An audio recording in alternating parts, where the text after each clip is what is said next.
Gowri's cook ട്യൂബിലേക്ക് എല്ലാവർക്കും സ്വാഗതം. ഇന്ന് ഏറെ ഔഷധ ഗുണങ്ങൾ അടങ്ങിയിട്ടുള്ള പൊന്നാരി വീരൻ്റെ മുട്ടും പൂവും വെച്ചിട്ടാണ് നമ്മൾ തോരൻ ഉണ്ടാക്കുന്നത്. ഇതിൻ്റെ കൂടെ കുറച്ച് കപ്പലണ്ടിയും കൂടെ വറുത്ത് പൊടിച്ച് ചേർക്കുന്നുണ്ട്. പൊന്നാരി വീരൻ്റെ ഇതുപോലുള്ള ഒരു ചെടി ഉണ്ടെങ്കിൽ നമുക്ക് ആഴ്ചയിൽ 3-4 ദിവസം എൻ്റെ ഇലയും പൂവും ഒക്കെ പറിക്കാൻ കിട്ടും. അതുപോലെ തന്നെ അരി ഉണങ്ങിയ ശേഷം ചിലർ കാപ്പിപ്പൊടിയുടെ കൂടെ പൊടിച്ച് ചേർത്ത് കുടിക്കാറുമുണ്ട്. ഇല എടുക്കുകയാണെങ്കിൽ പൂവിൻ്റെ തൊട്ട് താഴ്ഭാഗത്തുള്ള പിഞ്ചില വേണം എടുക്കിടുന്നത്, ഇതുപോലത്തെ ഇല. ഇതിലിപ്പോൾ നമ്മൾ പൂവും മുട്ടും മാത്രമേ ചേർക്കുന്നുള്ളൂ. ഈ പൂവിലുള്ള ഇതുപോലത്തെ ചെറിയ കാമ്പുകളൊക്കെ പിച്ചി മാറ്റണം. അതുപോലെ ഉണങ്ങിയ പൂവുണ്ടെങ്കിൽ അത് മാറ്റി കളയണം. ഇപ്പോഴുണക്ക സമയം ആയതുകൊണ്ട് ഇതിൽ പൊടിയൊക്കെ കാണും. 2-3 പ്രാവശ്യം വെള്ളം മാറ്റി ഒന്ന് ഉലച്ച് കഴുകിയെടുക്കാം. വലിയ കാമ്പുകളുള്ളതൊക്കെ പിച്ചി മാറ്റിയിട്ടുണ്ട്. എന്നാലും ഇതിൻ്റെ ഇടയ്ക്ക് ഇതുപോലെ അവിടെ ഇവിടെയൊക്കെ കാണാം. ഇത് നമുക്കിതുപോലെ അങ്ങ് പിച്ചി എടുക്കണം. തോരൻ വയ്ക്കാൻ ഈ പൂക്കളൊന്നും അരിയണ്ട, ഇതുപോലെ അങ്ങ് ഇടത്തേ ഉള്ളൂ. ഇതിലേക്ക് കുറച്ച് വറുത്ത കപ്പലണ്ടി പൊടിച്ച് ചേർക്കുന്നുണ്ട്. വറുത്തതില്ലാത്തതുകൊണ്ട് പച്ചക്കപ്പലണ്ടി വറുത്ത ശേഷം തൊലിയൊക്കെ കളഞ്ഞ് നൈസായിട്ട് പൊടിക്കരുത്, ഒരുവിധം തരിയോടുകൂടി പൊടിച്ചെടുക്കണം. ഒരുപാട് അങ്ങ് മൂപ്പിച്ച് വറക്കണ്ട. ഇത്രയും കപ്പലണ്ടി നമ്മൾ വറുത്തെടുത്തതേ ഉള്ളൂ, കുറച്ചേ പൊടിക്കാൻ വേണ്ടി എടുക്കുന്നുള്ളൂ. ഇത്രയും മതി.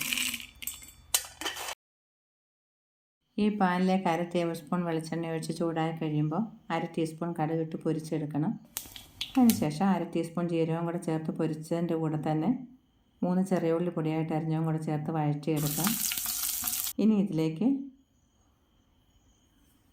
3 പച്ചമുളക് പിളർത്തിയതും 4 അല്ലി വെളുത്തുള്ളി ചതച്ചതും കൂടെ ചേർത്തിട്ട് ഇതിൻ്റെ പച്ചമണം പോകുന്നത് വരെ ഒന്ന് വഴറ്റിയെടുക്കണം. ഇപ്പോൾ ലോ ഫ്ലെയിമിൽ വെച്ചിട്ടുള്ളത് 1/4 ടീസ്പൂൺ അളവിൽ ഉപ്പുപൊടിയും കൂടെ ചേർത്തിട്ട് കപ്പലണ്ടി പൊടിച്ചെടുത്തിട്ട് വരാം. അതും കൂടി ഇതിലേക്ക് ചേർത്ത് ഒന്ന് ചൂടാകുന്ന വരെ ഇളക്കിയെടുക്കണം. 1/4 ടീസ്പൂൺ മഞ്ഞൾപ്പൊടിയും കൂടെ ചേർത്തിട്ട് നമ്മൾ കഴുകി വാരി വെച്ചിരിക്കുന്ന പൂവും കൂടെ ഇതിലോട്ടിട്ട് ഒന്ന് ഇളക്കി പുരട്ടി വയ്ക്കാം. മിക്സി ജാറ് കഴുകി ഒരു 2-3 ടേബിൾ സ്പൂൺ അളവിൽ വെള്ളം കൂടെ ഇതിലേക്ക് ഒഴിച്ച് കൊടുക്കാം.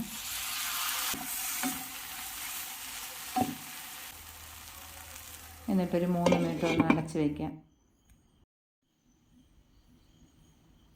ഇപ്പം നല്ലപോലെ ആവി വന്നിട്ടുണ്ട്. ഇനി ഇത് അടച്ച് വയ്ക്കേണ്ട, ഇതുപോലെ 1-2 പ്രാവശ്യം ഒന്ന് ഇളക്കി പൊത്തി വെച്ചാൽ മതി. കുറച്ച് തേങ്ങയും അതിലേക്ക് കുറച്ച് പൊടിയും കൂടെ ചേർത്തിട്ട് നമുക്ക് നന്നായിട്ടൊന്ന് പുരട്ടി ഇതിലേക്ക് ചേർക്കാം. ഈ ചൂടുകൊണ്ട് തന്നെ തേങ്ങ വെന്തോളും. കുറച്ച് കറിവേപ്പിലയും കൂടെ ചേർത്ത് ഇളക്കിയെടുക്കാം. ചൂടോടുകൂടി കഴിക്കേണ്ട ഒരു തോരനായത്. കഴിച്ച് നോക്കിയിട്ട് നല്ല ടേസ്റ്റായിട്ടാണ് എനിക്ക് തോന്നിയത്. മറ്റൊരു വീഡിയോയുമായി വീണ്ടും കാണാം. താങ്ക്